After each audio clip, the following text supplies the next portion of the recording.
Knock, knock, who's there? It's a kid who's man enough to call out society and disrupt the straight rows and chairs. I'm tired of seeing all of my peers get placed in a box, like being placed in a box ring to box Mike Tyson in his prime. Their untrained dreams get knocked, their skip gets rocked, and when they stumble and fall into the flow of I'm just going with the flow, society takes a death grip on their dream and refuses to let go.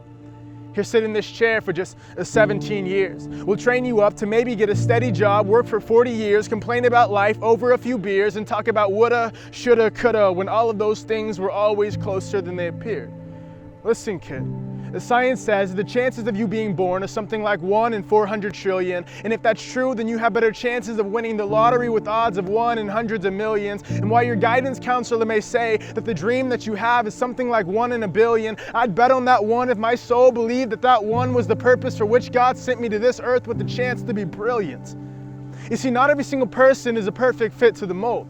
Not every single person can be accurately judged by 2 standardized tests contrary to what we've been told. You see, a perfect score in the ACT doesn't mean that you're smart. I paid hundreds of dollars for ACT prep just to find out that guessing is an art. They'll teach you the guessing strategy's too good to be true. You can guess on the test using what they teach and get the score you need to slip through. And maybe I wasn't supposed to say that, but the other kid who can't afford the cheat codes, struggles through the test, actually tries, is judged by the exact same standard, and can't get a score to make do. But if that kid is you, I came to tell you today that this too is true.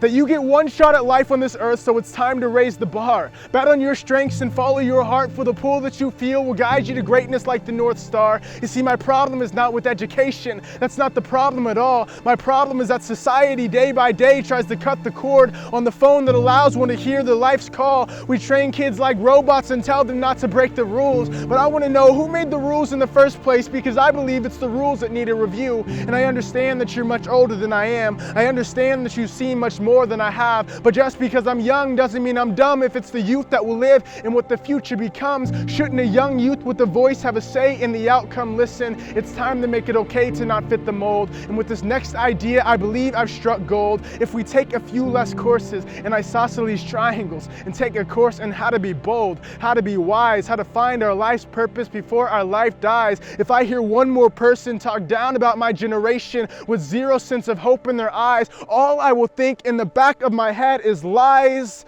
lies, lies, because my generation is coming up in a system that tells them to shoot for the skies, but the moment they do, tries to make sure that they don't rise. There is hope for my generation, but it's hidden behind the lies. So let the world keep talking down on us, and we will rise, rise, rise.